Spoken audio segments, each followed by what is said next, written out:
पहले तो जो 131 सांसद हैं ये रिजर्वेशन की वजह से गए थे, बाबा साहब की वजह से गए थे। देश में संविधान खत्म हो रहा है, आरक्षण खत्म हो रहा है, लेकिन ये लोग सारे के सारे मुंह बंद करके बैठे हैं, चुपचाप बैठे। अपने पैसे के लिए, अपने परिवार के लिए, अपना पेट भरने के लिए आगे आवाज़ नहीं उठाते पार्लियामेंट। ये जो 131 है इनका एक ही सॉल्यूशन है कि हम लोग जागें और इन लोगों का जीना हराम कर दें कि तुम हमारे नुमाइंदे हो, हमने तुम्हें अपना रिप्रेजेंटेटिव बना के भेजा था, अगर हमारी आवाज़ नहीं उठाओगे तो अगली बार नहीं, हम इसी सत्र में ही तुम्हारे घर पे तुम्हारा बेला और तबला बजा के तुम्हारी नींद हराम के सामने जाके धरना दें, इनकी नींद हराम कर दें, इनको सोते उठते बैठते इनकी गाड़ी में घर में बंद कर दें।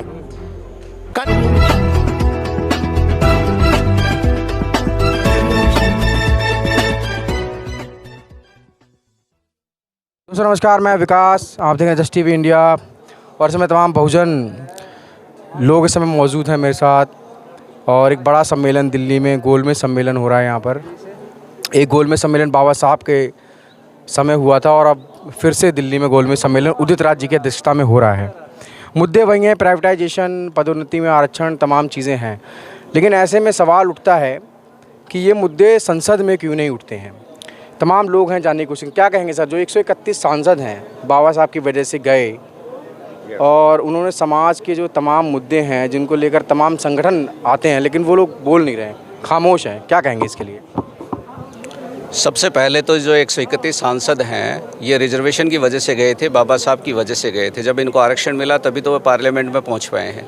इन लोगों की नैतिक और सामाजिक जिम्मेदारी बनती है कि दलितों से संबंधित जितने भी मुद्दे हैं उनको पार्लियामेंट में उठाएं, क्योंकि आरक्षण का मतलब यही था कि अगर रिजर्वेशन सीट से जाएंगे तो दलितों से, SC ST से रिलेटेड जो प्रॉब्लम्स हैं वो सारे मुद्दे पार्लियामेंट में उठाएं। लेकिन ये लोग दलितों का प्रतिनिधित्व न करके ये केवल राजनीतिक पार्टी के एक नुमाइंदे बन गए, जो उनको वहाँ से आदेश मिलता है उसकी पालना करते हैं।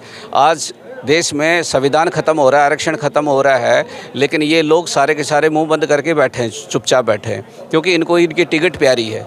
तो हम चाहते हैं कि ये लोग अपनी जो है दलितों की मांगों को उठाएं, जिस वजह से ये पार्लियामेंट में गए, उस आरक्षण को बचाने के लिए इनको आवाज़ उठानी चाहिए। क्या कहना चाहेंगे आप इस पर? मैं तो सर एक ही बात कहना चाहता हूँ कि बाबा साहब के कारवां को चलाने के लिए करीम बनाते हम बाबा साहब के मिशन से इन लोगों को, और ये पार्टी में जा कर के विलय हो जाते हैं, और ये अपनी सीट के लिए, अपने पैसे के लिए, अपने परिवार के लिए, अपना पेट भरने के लिए आगे आवाज़ नहीं उठाते पार्लियामेंट हाउस में। एक बाबा साहब अम्बेडकर और उदित राज जी एक ऐसे लीडर्स हैं जो उदित राज जी ने आवाज़ उठाई, उसके बाद 131 जितने भी सांसद हैं वो कोई भी यानी कि आरक्षण के मुद्दे पर, किसी मामले में, दलित समाज के बारे में, बाबा साहब के मिशन में कोई आवाज़ नहीं उठाते, क्योंकि ये स्वार्थी है। ये स्वार्थ तो अपने स्वार्थ को पूरा करते हैं। असली अम्बेडकरवादी और बुद्धिस्ट वो है जो बाबा साहब की मुहिम को लेकर चलेगा, उसके कारवा को आगे बढ़ाएगा।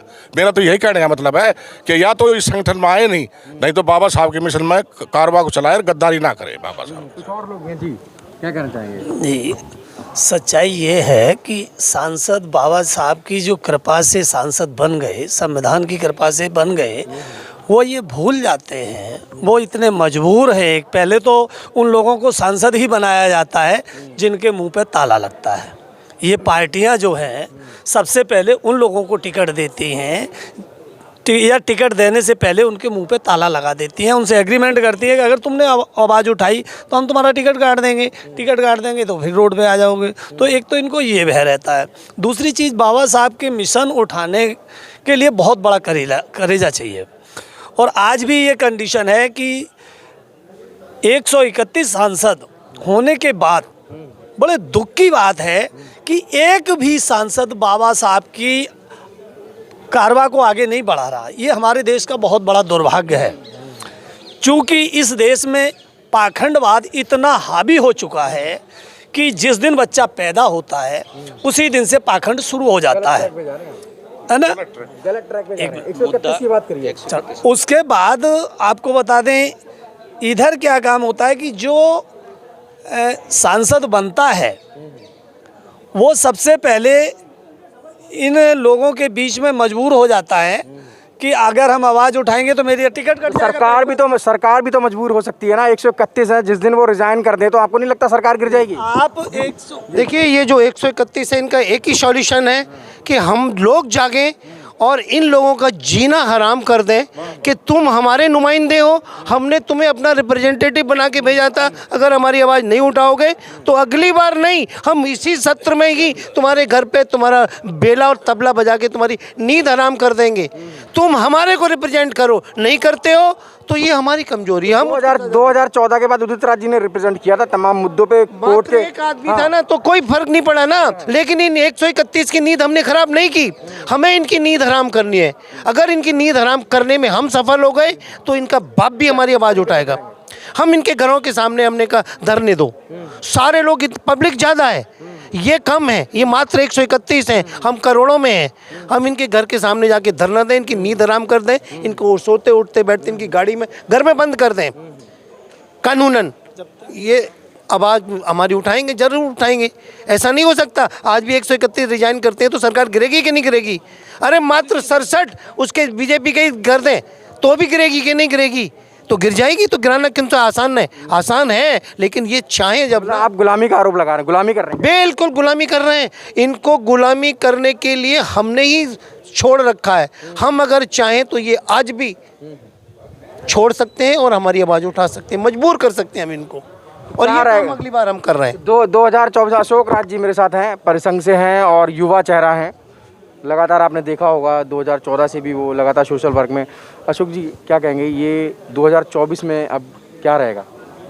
2024 का परिणाम विकास जी अभी कुछ कहा नहीं जा सकता, क्योंकि जिस तरीके से राहुल गांधी जी भी भारत जोड़ो यात्रा पूरे देश में किए हैं, एक उसको भी लेके परिवर्तन का एक नज़रिया देखा जा सकता है। और दूसरा, देश में बढ़ती बेरोजगारी और जो शिक्षा का अभाव है, ये कहीं ना कहीं लोगों में एक रोष है। और मैं, जो आपने पूछा कि 131 सांसद, तो इन्होंने पूरा का पूरा रिजर्वेशन का फ़ायदा लिया है, रिजर्वेशन के दम पे आज ये पार्लियामेंट में बैठे हैं। तो समय आने पर ना ही ये दलित, शोषित, वंचितों की आवाज़ उठाते हैं और ना ही जो देश में गलत हो रहा है उसके विपक्ष में बोलते हैं। ये सिर्फ एक तरीके से पार्टी के नुमाइंदे हैं जो पार्टी के अधीन होकर काम करते हैं, और जो बोलता है उनका टिकट काट दिया जाता है। इस डर से 131 जो यस्सी सांसद हैं वो मुंह बंद करके बैठे हैं। ये बड़ा दुर्भाग्यपूर्ण है जी। क्या कहेंगे 2024 में क्या होने वाला है? 2024 में अगर पब्लिक चाहे तो इन 131 को नहीं बल्कि सारे सांसदों की नींद हराम कर सकती है। और जो हो रहा है हमारे खिलाफ हो रहा है, सब कुछ हो रहा है, इसको उजागर करे, और उजागर करे तो हम। देश तो लगातार तरक्की कर रहा है ना? देश तरक्की नहीं कर रहा, उसको दिखाया जा रहा है। देश तरक्की एक्चुअल में नहीं कर रहा। पोर्ट बिक रहे हैं, सारे प्राइवेटाइजेशन हो रहा है, क्या ये तरक्की हो रही है? लेकिन उसे दिखाया जा रहा है। जिस दिन हम इस दिखाने को हम उजागर करें कि ये तरक्की नहीं हो रही है बल्कि हमारी अवनति हो रही है, उन्नति नहीं है, ये अवनति है, तो उनका जो गोदी मीडिया, और किसे कहते हैं, गोदी मीडिया तो यही दिखा रहा है ना कि देश तरक्की हो रही है। तरक्की नहीं हो रही है एक्चुअल में जाके देखिए रेलवे, क्या अभी अडानी ने जो घोटाला किया है उससे क्या हो रहा है? तरक्की हो रही है। हिडनबर्ग की बात कर रहा हूँ मैं। हाँ, तो ये 131 सांसद इनको नहीं दिखाई दे रहा, इन्होंने रिपोर्ट नहीं पढ़ी। लोग चिल्ला करके पार्लियामेंट में बोल रहे हैं कि इस पर चर्चा कराओ, वो क्यों नहीं करा रहे? तुम 131 ही करो कम से कम। बीजेपी तो कह रही है ना इसकी ये तो साजिश है। साजिश नहीं है, जो उनके खिलाफ होता है वो साजिश होती है, जो उनकी आवाज़ उठाता है वो देशद्रोही होता है। आप करो तो पुण्य, हम करें तो पाप। तो दोस्तों, ये तमाम लोग थे बहुजन समाज के लोग जो लगातार संघर्ष कर रहे हैं अपने हक और अधिकार के लिए। लगातार संगठनों के माध्यम से पूरे देश में एक जन जागृति लाई जा रही है। और 131 सांसद जो संसद में इस समय हैं, जो बाबा साहब के रहमो करम पे वहाँ पहुँचे, वो सारा समाज का मकसद भूल गए। मकसद था जो इस देश की शोषित, पीड़ित, वंचित जो आबादी है, जो समाज है, उसको हक अधिकार दिलाने का। तमाम खबरों के लिए आप देखते रहिए जस्ट टीवी इंडिया।